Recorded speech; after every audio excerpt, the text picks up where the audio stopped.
मैं कल्याणी, आप देख रहे हैं speed news live 24 Hindi bulletin में आपका स्वागत करती हूँ। देखते हैं आज की ताजा खबरें। भारतीय वायुसेना का आज 88वां स्थापना दिवस है और इस गौरवशाली दिन पर हिंडन एयरबेस पर एयरफोर्स ने अपनी हवाई ताकत का प्रदर्शन किया। इस फ्लाई पास में ये साफ दिखाई दिया कि आसमानी ताकत में भारत की साख पूरे विश्व में फैलाने वाले हवाई लड़ाकू विमान देश के पास है और इनके जरिए भारत किसी भी संकट का सामना करने में पूरी तरह सक्षम है। भारतीय वायुसेना 8 अक्टूबर को अपनी 88वीं वर्षगांठ मना रही है। हिंडन एयरबेस पर वायुसेना परेड हुई। इसके बाद राफेल, सुखोई, LCA तेजस, जगुआर के साथ दूसरे विमान में फ्लाई पास्ट करके आसमान में दुनिया को भारत की ताकत दिखाई।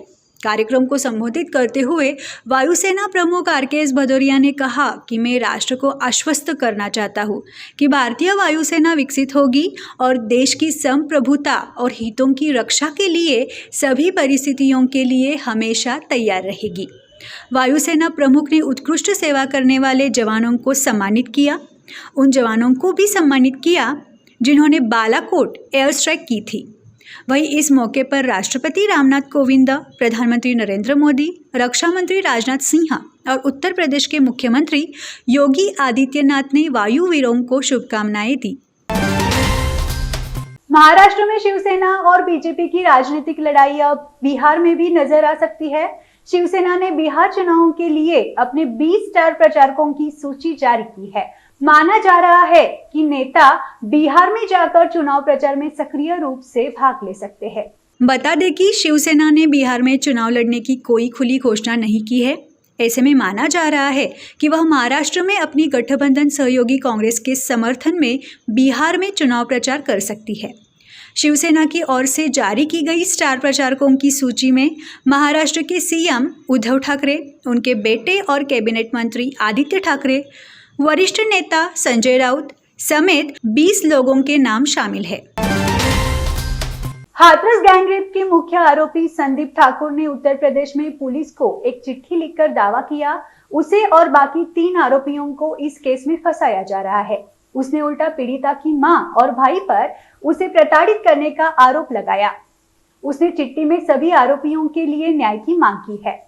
14 सितंबर को हाथरस के एक गांव में कथित रूप से गैंगरेप और प्रताड़ना की शिकार हुई 20 साल की पीड़िता की दिल्ली के एक अस्पताल में मौत हो गई थी। इस मामले में 4 आरोपियों को गिरफ्तार किया गया है। हालांकि हर रोज इस केस में नए मोड़ सामने आ रहे हैं। जेल में बंद संदीप ठाकुर ने हाथरस पुलिस को लिखी इस चिट्ठी में दावा किया है कि वो और पीड़िता दोस्त थे। एक दूसरे से कभी कभी मिलने के अलावा वो कभी कभार फोन पर भी बात करते थे। उसने बुधवार को यह चिट्ठी लिखी है। बीजेपी के नबाना मार्च के दौरान कार्यकर्ताओं को रोकने के लिए पश्चिम बंगाल पुलिस ने पानी की बौछारों, आंसू गैस का इस्तेमाल करने के साथ साथ लाठियां भांजी। बीजेपी के नबाना मार्च के दौरान कार्यकर्ताओं ने बैरिकेड को लांघने का प्रयास किया। उस समय पार्टी कार्यकर्ताओं और पुलिस के बीच झड़प हो गई। इसमें बीजेपी प्रदेश उपाध्यक्ष राजू बनर्जी, सांसद ज्योतिर्मय सिंह महतो घायल हो गए। राज्य में खराब होती कानून व्यवस्था के खिलाफ कोलकाता और हावड़ा से बीजेपी के हजारों कार्यकर्ताओं ने राज्य सचिवालय नबाना तक मार्च का आयोजन किया था। सुप्रीम कोर्ट ने आज कहा कि हाल के दिनों में बोलने और अभिव्यक्ति की स्वतंत्रता को अधिकार का सबसे अधिक दुरुपयोग हुआ है। Chief justice S.A. Bobde, justice A.S. Bopanna और जस्टिस V. रामा सुब्रमण्यम की पीठ ने जमीयत उलेमा-ए हिंद और अन्य की याचिकाओं पर सुनवाई के दौरान यह तल्ख टिप्पणी की। पीठ ने इस मुद्दे पर केंद्र के कपटपूर्ण हलफनामे के लिए उसकी खिंचाई की। न्यायालय ने कहा कि हाल के दिनों में बोलने और अभिव्यक्ति की स्वतंत्रता के अधिकार का सबसे अधिक दुरुपयोग हुआ है। पीठ ने यह टिप्पणी उस वक्त की जब जमात की ओर से वरिष्ठ अधिवक्ता दुष्यंत दवे ने कहा कि केंद्र ने अपने हलफनामे में कहा है कि याचिकाकर्ता बोलने और अभिव्यक्ति की स्वतंत्रता को कुचलना चाहते हैं। इस पर पीठ ने कहा वे अपने हलफनामे में कुछ भी कहने के लिए स्वतंत्र है, जैसे कि आप जो चाहे वह तर्क देने के लिए स्वतंत्र है। सुप्रीम कोर्ट के चीफ जस्टिस की अध्यक्षता वाली पीठ ने कहा कि हाल के दिनों में बोलने और अभिव्यक्ति की स्वतंत्रता के अधिकार का सबसे अधिक दुरुपयोग हुआ है। शिवसेना ने लद्दाख में सीमा पर चीन के साथ तनाव के मुद्दे को लेकर प्रधानमंत्री नरेंद्र मोदी पर निशाना साधा है। कांग्रेस के पूर्व अध्यक्ष राहुल गांधी की बात को दोहराते हुए पीएम मोदी से पूछा है कि लद्दाख में घुसे चीनी सैनिकों को कब निकाला जाएगा। शिवसेना ने कहा कि चीन के मामले में राहुल गांधी ने मोदी सरकार को निशाने पर लिया है और उनकी देशभक्ति पर भी सवाल उठाया है।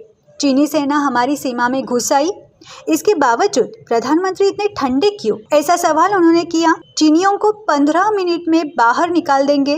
राहुल गांधी का यह वक्तव्य किसी को बकवास लग रहा होगा तो उन्हें प्रधानमंत्री मोदी के इस प्रकार के वक्तव्यों की जांच कर लेनी चाहिए।